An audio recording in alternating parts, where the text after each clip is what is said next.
Today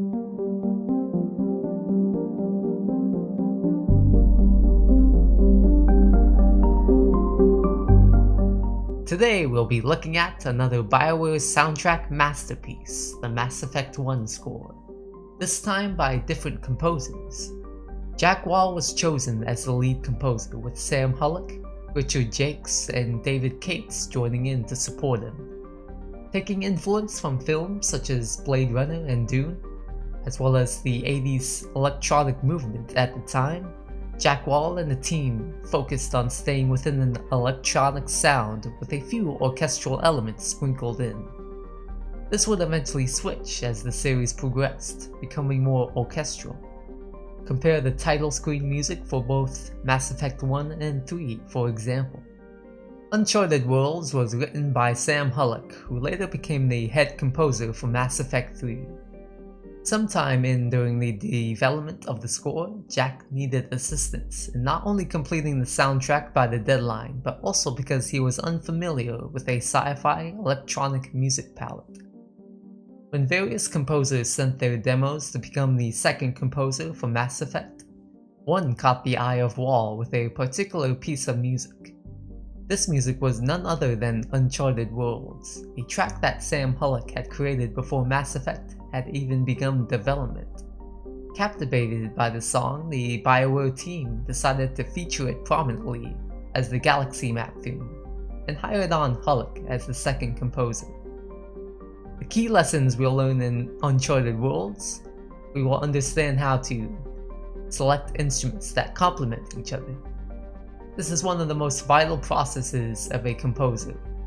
Each sound should stick out from one another, but not too much.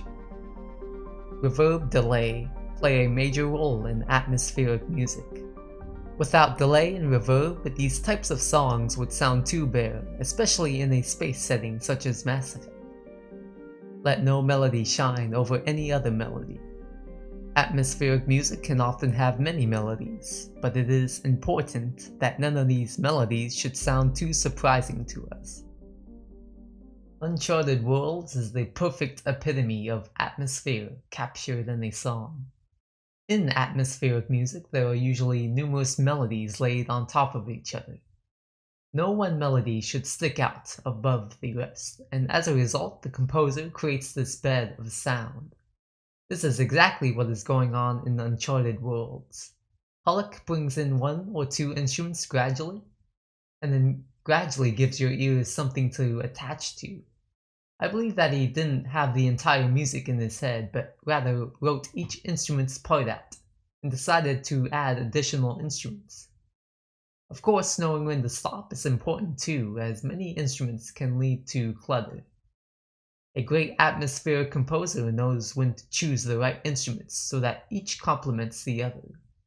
Hullick chooses an array of synths, 2 synth leads, a saw bass, a harp and clavichord synth, a tremolo synth, and then flutes at the end. Like I said before, perhaps the defining feature of Mass Effect's music is the prominence of electronic instruments, with only a slight touch of the orchestra. Perhaps the flute gives off a feeling of more earthly instruments, like a human amongst all the alien races. Reverb and delay are used heavily in this song. Nearly all the instruments have their own delay of some kind, and the syncopation produced by the echo contributes to the better sound overall. Of course, the reverb is usually used in atmospheric music with this one.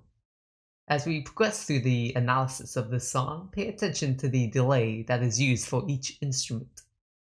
The first instrument here contains the largest amount of reverb, the Synth Lead 1. As the solo instrument here, it has to sustain itself through delay and reverb.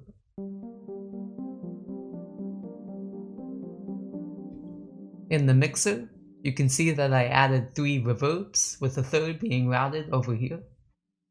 The first is a plate reverb, the second an echo board, which uses a delay preset, and then the third is a space reverb, using a hall preset.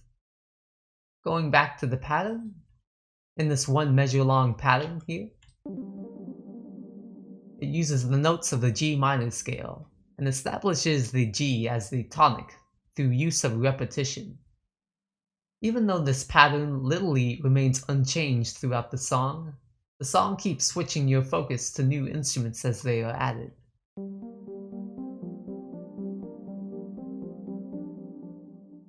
Getting its own little section, the bass uses a saw wave with most of its high end cut off with an EQ.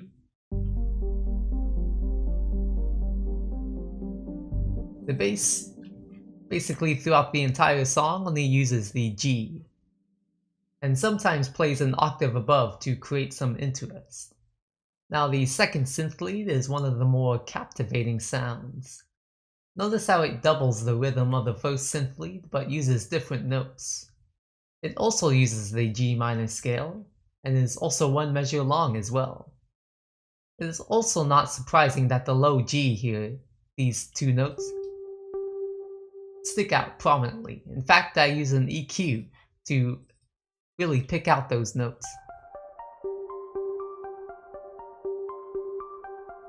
As a last thought, pay attention to the delay that is used and is created.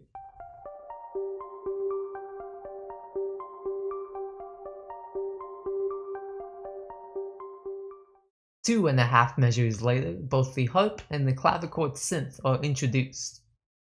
With the harp synth, it again utilizes the same eighth note pattern as the previous synth leads. But as we look into the actual pattern, you can see that the G is once again established as the root note, in much the same way as the first synth lead. It does add in a new note, the C, in the mix to at least give some variation from the others. For the delay settings, it has a clear slapback delay. Try to notice this when I turn the bypass on.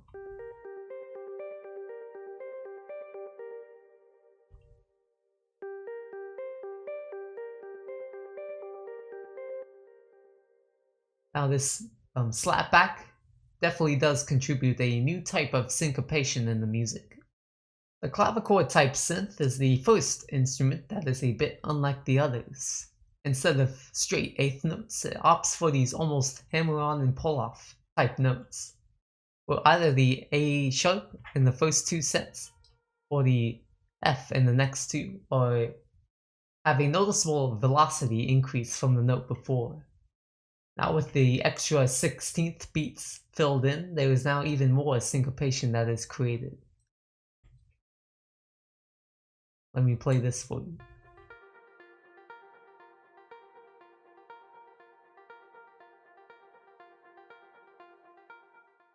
The Tremelo Synth fully employs the 16th note that was hinted in the Clavichord synth before.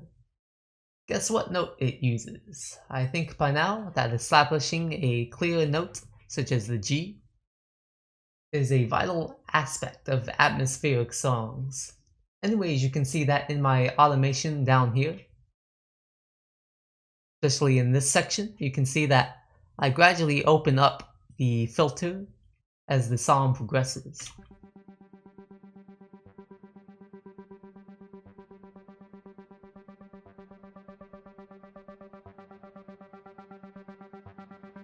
And notice it also gradually gets louder as well. Using filters is extremely significant in crafting intriguing music like this. A song has to breathe and almost become alive through automating things like volume and filters. Before going on to the last few sections, note here how the bass actually moves down from a G to a D sharp.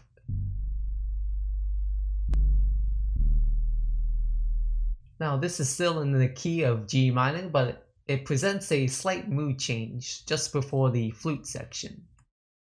At last, the final instrument enters the fray, the flutes. I find it interesting how not a single instrument, with the sole exception of the bass, has changed thus far in terms of pattern.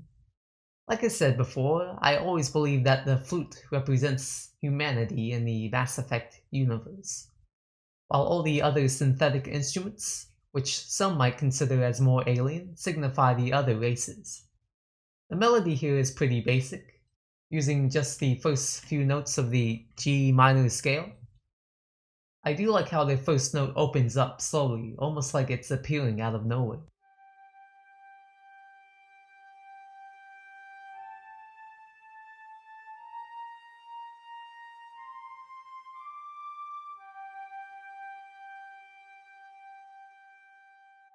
After that brief melody, Hullick decides to remove the second synth lead, the Clavichord synth, and the Tremelo synth, to bring more attention to the next flute melody. Now this flute melody here contrasts the previous by descending instead of rising up. In terms of music theory, this is the answer statement to the previous question statement. As the song concludes, it eventually removes the harp and flute, leaving only the bass and first synth lead, and then resolves as a bookends back to the first synth. So let me just play this last section with the flute.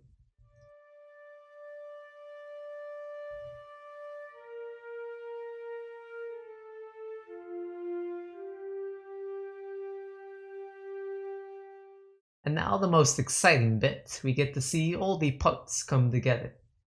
Pay close attention to the different mood each instrument brings to the table, and the type of delay or reverb it uses. In the bass, note when it chooses to use a higher or lower octave, and when it switches to the D sharp note. Finally, notice how the song seems to open up in the midpoint of the song through use of automation and volume filtering.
It seems that no matter who I talk to about Mass Effect, they always seem to reminisce about this song.